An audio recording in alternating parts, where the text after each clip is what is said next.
मूकं करोति वाचालं पंगुं लंघयते गिरिं यत्कृपातमहं वंदे परमानंदमाधवम। बोलिए जी, कहाँ तक हुआ था पाठ?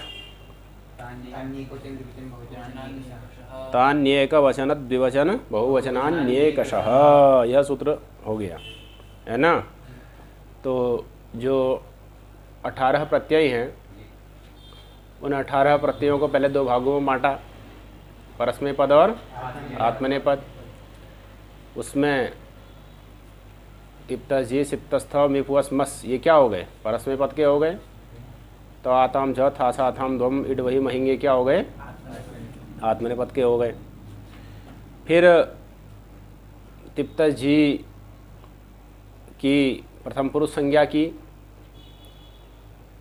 और उसमें भी जो ती है उसकी एकवचन संज्ञा की। इसी प्रकार से जो तस है उसकी प्रथम पुरुष द्विवचन संज्ञा हो गई, जी की प्रथम पुरुष बहुवचन संज्ञा हो गई।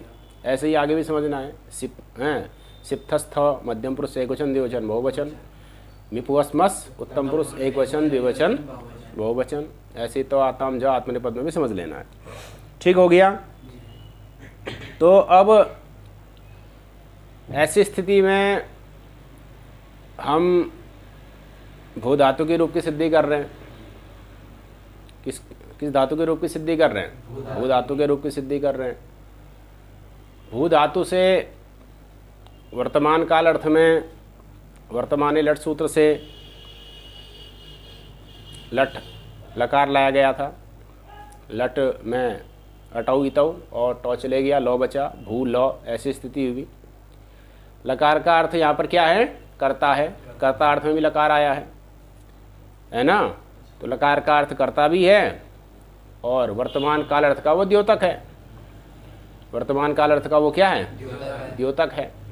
वर्तमान कालिक क्रिया ये अर्थ तो धातु का ही माना गया है, वो उसका क्या है? द्योतक है। वाचक भी माना गया है एक पक्ष में, है ना। दोनों पक्ष भाष्य में आए हैं। सिद्धांत कौमुदी की जो तत्वबोधनी टीका है उस टीका में तत्वबोधनीकार ने दिखाया भी है कैसे वाचकत्व है और कैसे द्योतकत्व है। विधि निमंत्रणा मंत्रणा अधिष्ठ संप्रश्न पार्थ प्रार्थना सुलिंग की जो तत्वबोधनी टीका है उसमें उन्होंने दिखाया है। तो कहने का तात्पर्य यह है कि द्योतक भी माना गया है लकारों को और वाचक भी माना गया है। ठीक हो गया। तो इस प्रकार से भू लौ ऐसी स्थिति है। लकार कर्ता अर्थ में आया है। लकार के स्थान पर 18 आदेश प्राप्त हुए और उनका नाम क्या रखा गया? परस्मै पद रखा गया। परस्मै पद हुआ, उसमें भी फिर आत्मनेय पद हो गया, दो भाग हो गए। फिर प्रश्न हुआ ये जो भू के बाद में लौ आया है इसके स्थान पर परस्मै पद वाले आदेश होंगे या आत्मनेय पद वाले आदेश होंगे? तो उसके लिए फिर 3 सूत्र आए।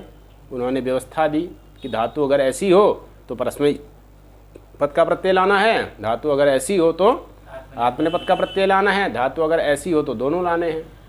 3 सूत्र आगे। अनुदात्तंगित आत्मनेय पदम स्वरित इंतः कर्तव्यप्राय क्रियाफले और शेषात् कर्तरि परस्मै पदम। ठीक। तो अनुदात्तंगित आत्मनेय पदम ने क्या कहा? धातु अगर अनुदात्तेत हो, धातु में विद्यमान जो स्वर है वो अनुदात्त है, जो अनुदात्त स्वर है वो अगर इत संज्ञक हो तो ऐसा धातु जो होगा वो अनुदात्तेत होगा, उससे आत्मनेय पद के प्रत्यय आएंगे। जैसे शींग धातु, हाँ, जैसे एध वृद्धौ धातु, एध वृद्धौ, एध से लेकर के कत्थ पर्यंत 36 धातुएं क्या हैं? सारी अनुदात्तेत हैं, इसलिए उनसे आत्मनेय पद के प्रत्यय आते हैं। उनसे चूंकि आत्मनेय पद के प्रत्यय आते हैं इसलिए वो धातु आत्मनेय पद ही कहलाती हैं। ठीक हो गया। ऐसे अगर धातु क्या इंगित है, शींग स्वप्ने इंगित है इसलिए आत्मनेय पद ही हो गई। और धातु स्वरितेत है या इंगित है लेकिन कर्तृगामी क्रियाफल है, कर्ता को ही क्रिया का फल मिल रहा है तो आत्मनेय पद कर देना है। परगामी क्रियाफल है तो परस्मै पद कर देना। जैसे पच धातु या डुपचश पाके है ना, पच धातु स्वरितेत है, उसमें चौ में जो अ है वो स्वरित है, उसकी इत संज्ञा होती है। अनुनासिक होने के कारण से उपदेश अनुनासिक इत से क्या होती है? इत संज्ञा होती है। तो स्वरितेत धातु हो गया। तो स्वरितेत धातु होने के कारण से क्या हो जाएगा? स्वरितेत धातु होने के कारण से कर्ता को क्रिया का फल मिलेगा अपने लिए। मान लिया पका रहा है तो आत्मनेपद हो जाएगा, परगामी क्रियाफल होगा तो परस्मैपद होगा। तो पचति पचते दोनों प्रकार के रूप चल जाएंगे। ये जो धातु यित है, डुक्रिय करणे क्रिय धातु यित है, तो उसका अगर कर्तृगामी क्रियाफल होगा, अपने लिए कर रहा है क्रिया तो आत्मनेपद कुरुते, और अगर पर दूसरे के लिए कर रहा है तो करोति। इस प्रकार से समझ लेना। और बाकी ये जो ऐसी स्थिति जहाँ नहीं है उस धातु से क्या होता है, परस्मैपद होता है। जैसे भू धातु है, न अनुदातेत है, न ङित है, न स्वरितेत है, न यित है, इससे क्या होगा, इससे परस्मैपद ही होगा। तो लकार के स्थान पर परस्मैपद के ही प्रत्यय आएंगे।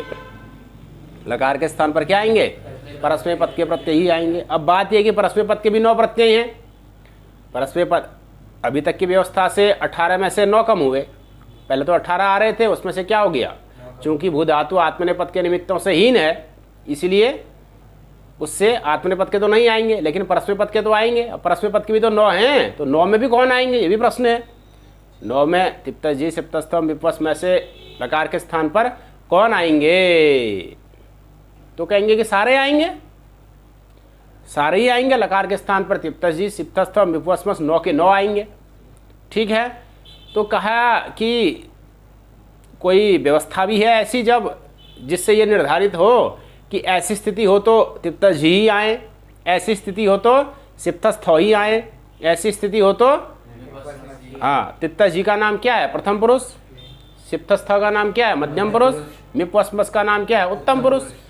तो क्या सारे आ जाएंगे या कुछ विशेष स्थिति है, उस विशेष स्थिति के हिसाब से प्रत्यय आएंगे। अर्थात प्रथम पुरुष के, मध्यम पुरुष के, उत्तम पुरुष के, इनके लिए इन प्रत्ययों को आने के लिए कोई विशेष स्थिति है क्या, तो कहा बिल्कुल है। उसी विशेष स्थिति को बताने के लिए 3 सूत्र आ रहे हैं। युष्मद्युपपदे समानाधिकरणे स्थानिन्यपि मध्यमः अस्मद्युत्तमः शेषे प्रथमः। ये 3 सूत्र हैं। ये बताएंगे कि कैसी स्थिति हो तो क्या आएगा, तिप्तजी आएगा, कैसी स्थिति हो सिप्तस्थ आएगा, और कैसी स्थिति हो विपस्मस आएगा, है ना। इस बात का निर्धारण करने के लिए 3 सूत्र आ रहे हैं। इन 3 सूत्रों में जो पहला सूत्र है, इन 3 सूत्रों में भी जो पहला सूत्र है कौन, युष्मद्युपपदे समानाधिकरणे स्थानिन्यपि मध्यमः, ये सबसे महत्वपूर्ण सूत्र है।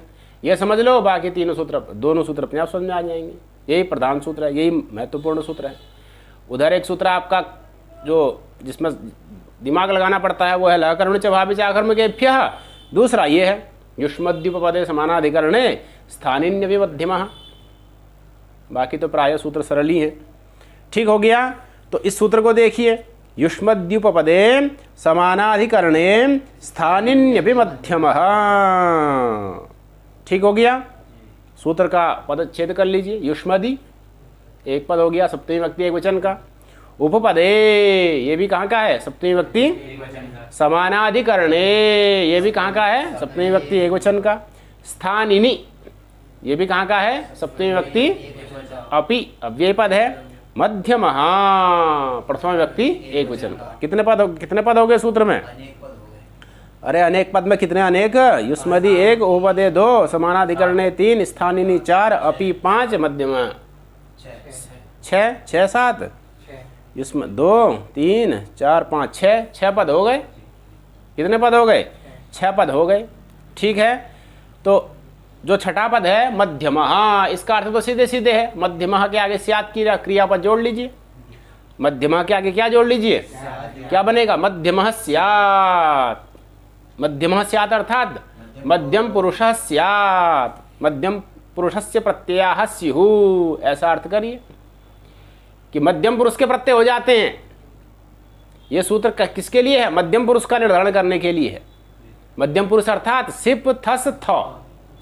सिप थस थ प्रत्यय कहाँ आएंगे, किस के बाद में, कैसी स्थिति में आएंगे, इस बात को बताने के लिए यह सूत्र है। और अग्रिम सूत्र क्या है, मिपवस्मस के लिए है। अस्मद्युत्तमा काहे के लिए है, क्योंकि सिप्तस्थ को मध्यम पुरुष कहते हैं और मिपवस्मस को उत्तम पुरुष कहते हैं। पहले सूत्र गया था ना, तिंगस त्रीणि त्रीणि प्रथम मध्यमोत्तमा, प्रथम मध्यम उत्तम संज्ञा की थी। तो पहला जो सूत्र आ रहा है ये मध्यम पुरुष का व्यवस्थापन कर रहा है कि सिप्तस्थ कब आएंगे, कैसी स्थिति में सिप्तस्थ को लाना है। और कैसी स्थिति में मिपवस मस को लाना है, उसके लिए अस्मद्युत्तमा आएगा। दोनों से जो बच जाएगा उसके लिए शेष प्रथमा आ जाएगा। तो शेष प्रथमा से कौन आएगा? तिप्त जी, प्रथम पुरुष के प्रत्यय आ जाएंगे। ठीक हो गया। अब प्रत्ययों में भी अगर एकत्व की विवक्षा है, एक संख्या कहनी है, तो एक वचन का लाना है। द्वेको द्विवचन एक वचने बहुषु बहुवचनम सूत्र की सहायता यहाँ भी होगी, वो सूत्र भी आएंगे। एकत्व विवक्षा होगी तो एक वचन का ती आएगा, द्वित्व विवक्षा होगी तो तस आएगा, बहुत्व विवक्षा होगी तो जी आएगा। ये सारी व्यवस्था होती है। ठीक है। तो कुल मिलाकर के पहले किसको बता रहे हैं? मध्यम पुरुष का व्यवस्थापन कर रहे हैं कि सिप्तस्थ कब आएंगे, कैसी स्थिति में सिप्तस्थ आएंगे। ठीक है। तो कह रहे हैं कि युष्मदि उपपदे समानाधिकरणे स्थानिनि अपि, इतना जो अंश है, युष्मदि उपपदे समानाधिकरणे स्थानिनि अपि, इससे बता रहे हैं कि ऐसी स्थिति अगर हो तो मध्यम पुरुष के प्रत्यय आ जाएंगे। ठीक है। अर्थ में विचार करिए, क्या अर्थ हुआ? तो युष्मदि उपपदे, युष्मदि उपपदे, युष्मद ये शब्द है, औणादिक शब्द है युष्मद। युष्मद क्या है? औणादिक है ना। युष्मद अस्मद ये सब कैसे शब्द हैं? औणादिक। प्रथम भी औणादिक ही है, उणादि।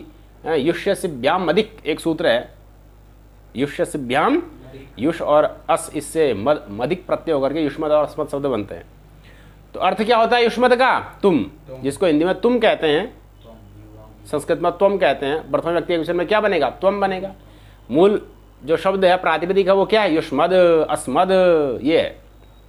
और इसके क्या रूप बनते हैं? त्वम युवाम यूयम, अहम आवाम वयम। युष्मद के त्वम युवाम यूयम, अस्मद के अहम आवाम वयम। मूल शब्द हुआ युष्मद, मतलब तुम। अस्मद मतलब मैं, है ना। युष्मद मतलब तुम, अस्मद मतलब मैं। ठीक हो गया। तो अब ये क्या कह रहे हैं कि युष्मदि उपपदे, युष्मद यह क्या होना चाहिए? उपपद में होना चाहिए। उपपद का मतलब यहाँ पर क्या है? तो यहाँ पर सामान्य रूप से उपपद का मतलब समझिए समीपोच्चारितम उपपदम, समीप में उच्चारित होना चाहिए।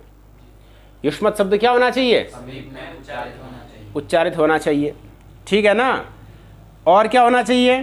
तो समानाधिकरणे, समानाधिकरणे ये शब्द समझना इसमें जरूरी है। समानाधिकरणे से तात्पर्य क्या है?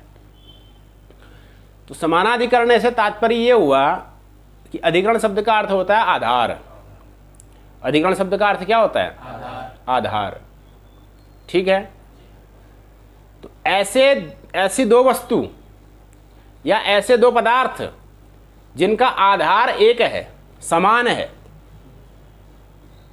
ऐसे दो वस्तु या ऐसे दो पदार्थ, ऐसे दो अर्थ, ऐसे दो वस्तु हैं, या ऐसे दो शब्द बोलो, शब्द अर्थ में रहेगा, शब्द अर्थ में रहेगा, वाच्यवाचक भाव संबंध से रहता है। तो ऐसे दो वस्तु ले लें या ऐसे दो शब्द जिनका आधार क्या है? समान है, एक है ना। वो दोनों शब्द क्या कहलाएंगे? समानाधिकरण। जैसे आप हो और आप हो, दो हो ना, तो दोनों किस में बैठे हो? चटाई में, फर्श में। तो आप दोनों का आधार कौन है? फर्श है। तो आप दोनों का जो आधार है वो समान है कि असमान है? समान है। आप दोनों का आधार समान है। समानम अधिकरणम ययोः, समानम अधिकरणम ययोः ते समानाधिकरणे। समान है अधिकरण जिनका, वो दोनों क्या कहलाएंगे? समानाधिकरण। तो आप इनके समानाधिकरण हो, ये आपके समानाधिकरण है। आप क्या हो? इनके समानाधिकरण हो। ये क्या है? आपके समानाधिकरण है। और जो समानाधिकरण होते हैं उनमें समानाधिकरण ही रहता है। सामान्याधिकरण एक संबंध का नाम हो गया। जो समानाधिकरण होते हैं उनमें परस्पर में कौन सा संबंध रहता है? समानाधिकरण्य। समानाधिकरणस्य भावः समानाधिकरण्यम। क्षय प्रत्यय होता है भाव अर्थ में, है ना। आदिवृद्धि होकर के समानाधिकरण्य बन जाता है। तो आप दोनों में कौन संबंध हो जाएगा? समानाधिकरण संबंध हो जाएगा। आप दोनों समानाधिकरण हो ना, आप दोनों समानाधिकरण क्यों हो? क्योंकि आप दोनों का आधार अधिकरण अर्थात आधार एक है, समान है, इसलिए आप दोनों समानाधिकरण हुए। आप दोनों के बीच में कौन संबंध रहेगा? समानाधिकरण संबंध रहेगा। तो समानाधिकरण संबंध किसमें है? आप दोनों में, व्यक्तियों में। ठीक है, इसी प्रकार से यहां आओ, ऐसे दो शब्द, ऐसे दो जिन दोनों शब्दों का अर्थ क्या हो? एक हो, अर्थ एक हो। जैसे यहां फर्श एक है ना, और व्यक्ति दो हैं, आप दो हो, तो दोनों समानाधिकरण हो गए। तो यहां क्या देना है? यहां ऐसे दो शब्द, ऐसे दो जिन दोनों का अर्थ एक ही हो, वही अधिकरण आधार बन जाएगा। अर्थ ही क्या बन जाएगा? किनका? दोनों शब्दों का। तो दोनों शब्द क्या हो जाएंगे? फिर वो समानाधिकरण हो जाएंगे। दोनों शब्द क्या हो जाएंगे? उन दोनों में कौन धर्म रहेगा? समानाधिकरण नहीं रहेगा। समझ में आ गई बात? अब हमको यहां पर अधिकरण से, अधिकरण का अर्थ हुआ आधार, आधार से क्या लेना है? हमको अर्थ लेना है, क्योंकि उसी में हमको किसको रखना है? दोनों शब्दों को रखना है। ठीक है ना? अगर कोई एक ऐसा अर्थ हमको मिलेगा जिस एक अर्थ में दोनों शब्द जा रहे हैं, उसी अर्थ को दोनों शब्द बता रहे हैं, तो वो दोनों शब्द क्या हो जाएंगे? समानाधिकरण हो जाएंगे। ठीक हो गया? तो एक अर्थ हम ले लेते हैं कर्ता। क्या अर्थ ले लेते हैं? कर्ता अर्थ ले लेते हैं, है ना? और ये कर्ता अर्थ होता किसका है? तो बताया था लकार का होता है। लह कर्मणि च भावे चाकर्मकेभ्यः।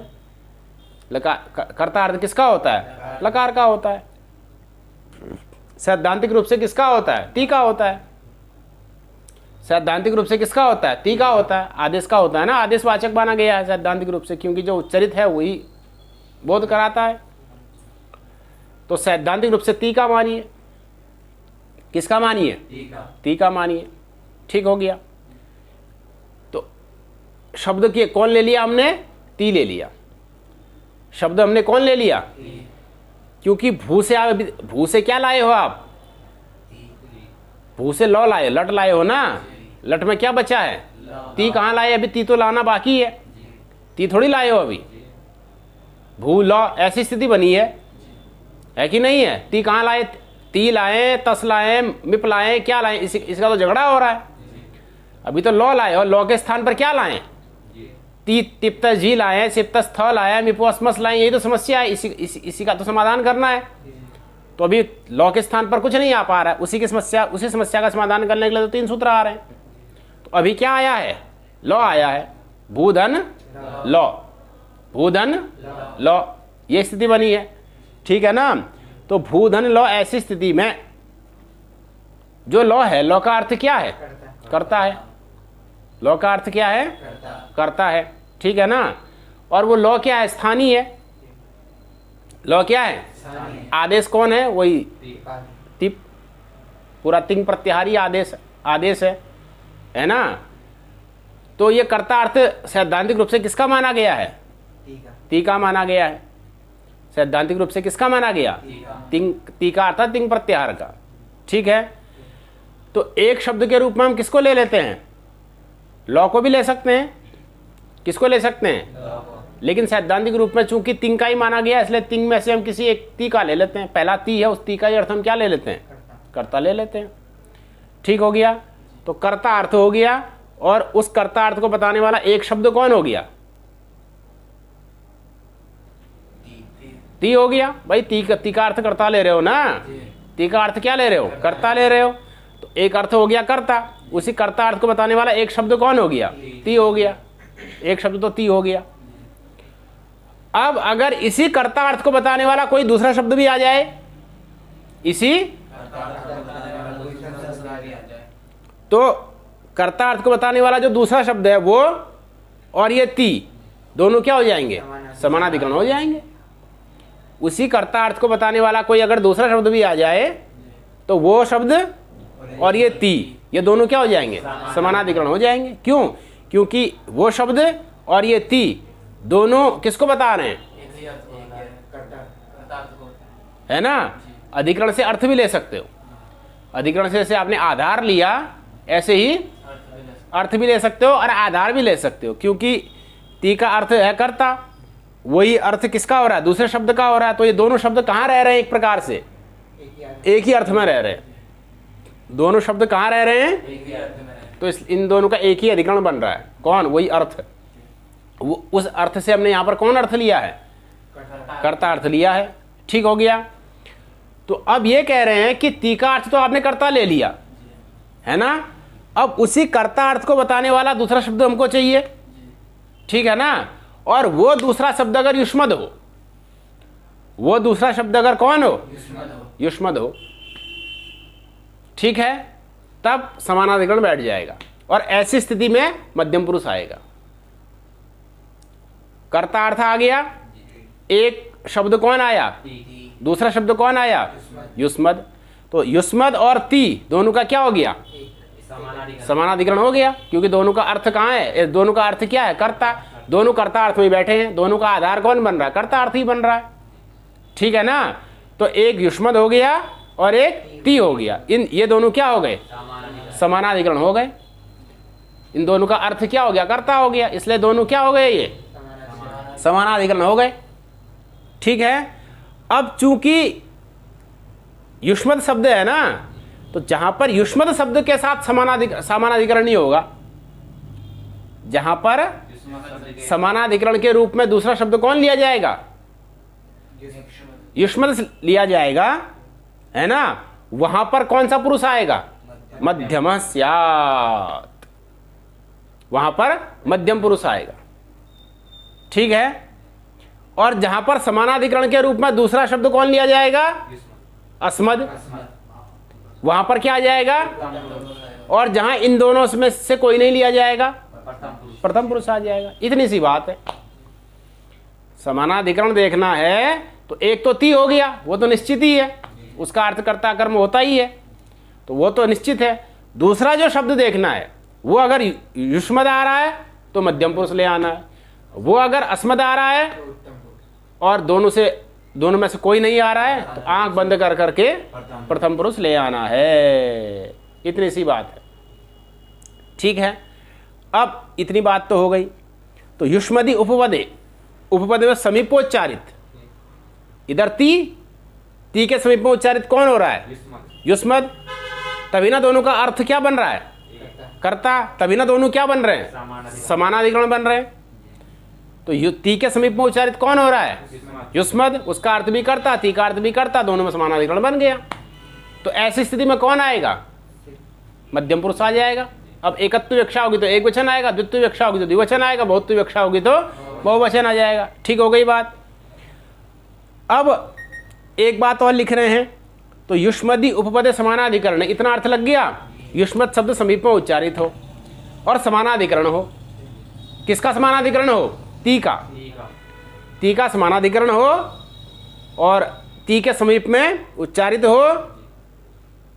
ऐसी स्थिति में क्या होता है? मध्यम पुरुष होता है। ठीक है। और आगे लिखा स्थानिनी। क्या लिखा? स्थानिनी और अपि। स्थानिनी अपि। ठीक हो गया। तो स्थानिनी का अर्थ क्या हुआ? तो वैसे तो स्थानीय शब्द का अर्थ क्या होता है? जो है स्थानीय शब्द का अर्थ क्या होता है? स्थानम अस्य अस्ति इति स्थानी, स्थान वाला, स्थान वाला। ठीक है। तो स्थान वाला तो होगा, ठीक बात है। लेकिन अगर उसके स्थान पर कोई आदेश कर देंगे, स्थानीय तो हमेशा रहेगा नहीं, आएगा तो आदेश, उसके स्थान पर हम क्या कर देंगे? आदेश। तो फिर वो स्थानीय वहां रहेगा? नहीं रहेगा। स्थानीय वहां नहीं रहेगा, है ना? तो वो उसका प्रयोग वहां होगा कि नहीं होगा? आदेश आने के बाद नहीं होगा। तो वो प्रयुज्यमान रहेगा या नहीं रहेगा? नहीं रहेगा, अप्रयुज्यमान हो जाएगा। क्या हो जाएगा? अप्रयुज्यमान हो गया। तो स्थानीनि का अर्थ समझिए अप्रयुज्यमाने। स्थानीनि का अर्थ क्या समझिए? अप्रयुज्यमान अप्रयुज्यमाने। या फिर एक प्रकार से आप ये समझो ना, जहां पर स्थानीनि शब्द इस प्रकार से आता है, स्थानीनि इत्यादि स्थानीनि शब्द आता है, वहां पर अप्रयुज्यमान अर्थ लिया जाता है व्याकरण में। जहां पर स्थानीनि शब्द आता है वहां पर क्या लिया जाता है? इस प्रकार से व्याकरण में अर्थ लिया जाता है। एक प्रकार से पारिभाषिक भी कह सकते हैं इसको। कुछ कुछ शब्द होते हैं ना उस शास्त्र में विशेष विशेष अर्थ में ही होते हैं, ठीक है ना। तो स्थानीनि का मतलब क्या हुआ? अप्रयुज्यमान। और आगे अपि है, आगे क्या है? तो अपि से हम क्या ले लेंगे? प्रयुज्यमान। स्थानीनि से तो क्या ले लेंगे? मतलब उसका प्रयोग न हो। किसका? ती के समीप में उच्चारित जो पद है, ती के समीप में उच्चारित जो, उसका प्रयोग न हो अथवा हो। स्थानीनि का मतलब हो गया अप्रयुज्यमाने, और अपि से क्या ले लिया? प्रयुज्यमाने। मतलब जो युष्मद शब्द है, ती के समीप में उच्चारित अगर युष्मद है, उस युष्मद का वाक्य में प्रयोग हो अथवा न हो। अर्थगम्यमान रहना चाहिए, अर्थगम्यमान रहना चाहिए। मतलब आपके दिमाग में ये बात रहनी चाहिए थी कि ती का अर्थ क्या है? वो कर्ता कौन है? युष्मद। ये आपके दिमाग में रहना चाहिए। ती का अर्थ तो कर्ता है, अब ये कर्ता कौन है? अब उस युष्मद शब्द का आप वाक्य में प्रयोग करें या ना करें। वाक्य में प्रयोग दोनों स्थिति में क्या आएगा?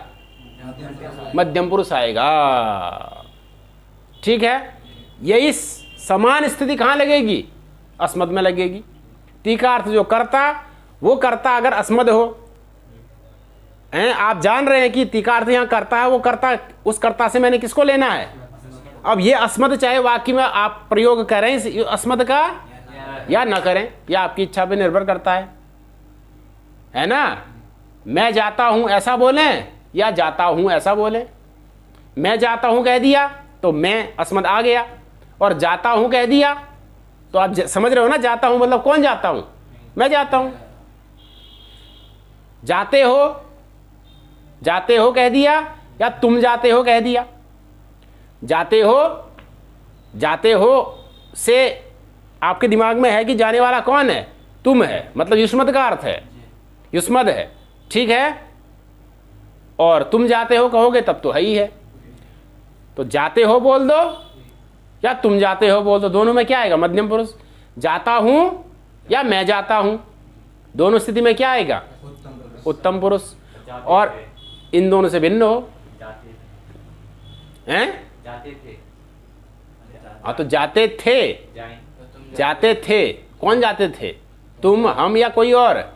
तो कोई और, तो फिर मध्य सीधे प्रथम, कोई झंझट ही नहीं है, प्रथम में कोई झंझट ही नहीं है। जाते थे, कौन जाते थे? तो अगर जाते थे में अगर आपके दिमाग में कर्ता के रूप में कौन है? हम जाते हैं, हम है, तब अस्मद लगाना। तुम है तो युष्मद लगाना, मध्यम पुरुष लगाना। अगर हम है तो उत्तम पुरुष लगाना, और तुम है तो मध्यम पुरुष लगा देना। कोई और है, वे जाते थे, तो प्रथम पुरुष लगा देना। हो गया, इतनी सी कथा है, ठीक है ना। इतनी कथा है, मूल कथा। ये तो मूल कथा हो गई। अब उसको हम, ये जो व्याख्या इन्होंने जो वृत्ति लिखी है उससे समझ लीजिए। कुछ भी नहीं है। क्या लिखा है? तिंग वाच्य कारक वाचिनी युष्मदी प्रयुज्यमाने अप्रयुज्यमाने च मध्यमस्यात्।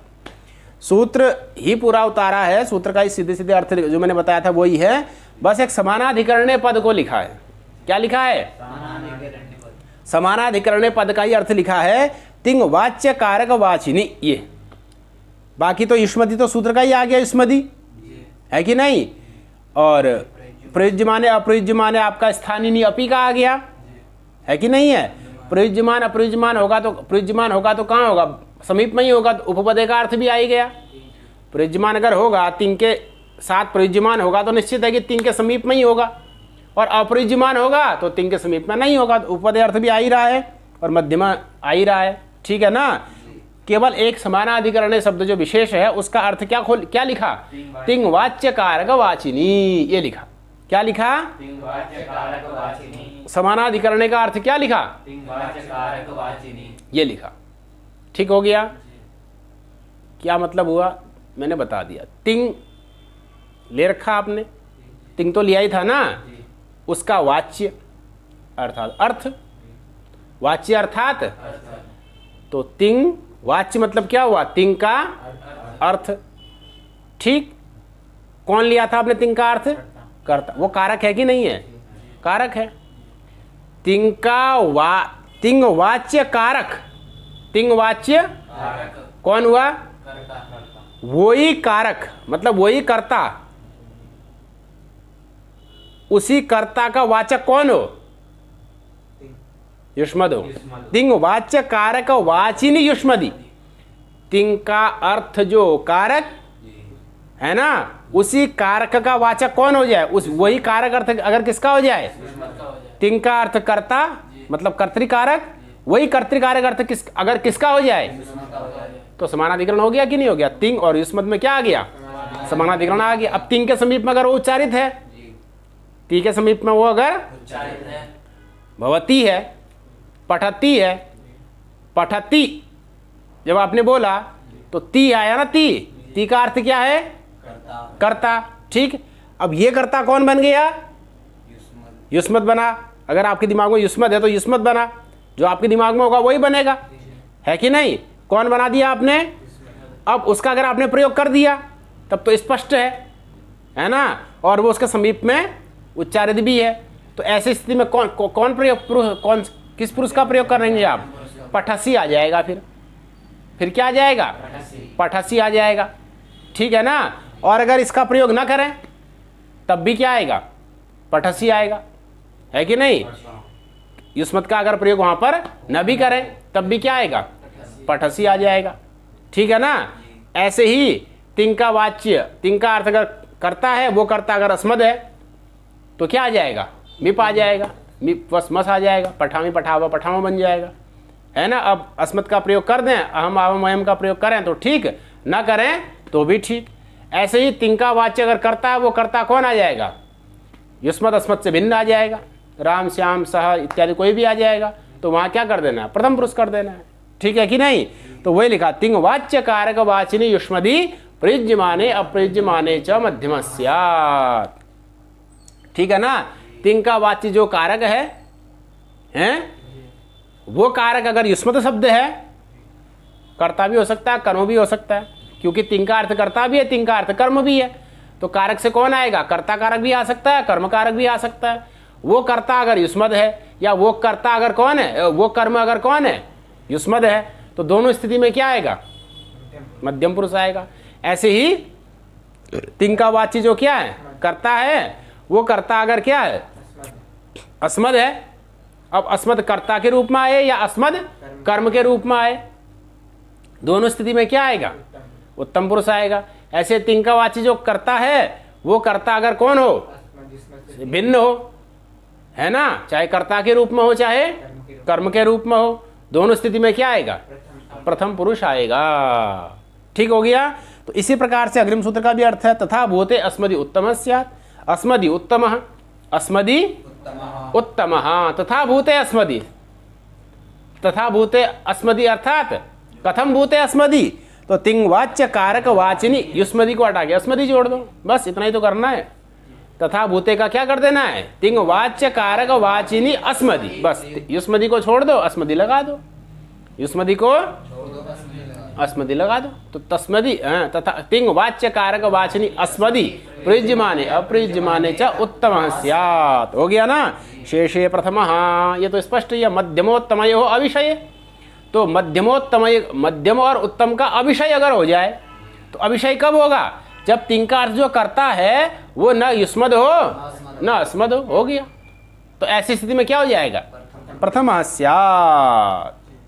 ठीक है। तो अब सबसे पहले आपको दिमाग में ये रखना है कि कर्ता से आप किसको लाना चाह रहे हैं। क्रिया का प्रयोग आपने किया, जैसे होता है बोल दिया, क्या बोल दिया? होता है, होते हो, ऐसा बोल दिया, है ना।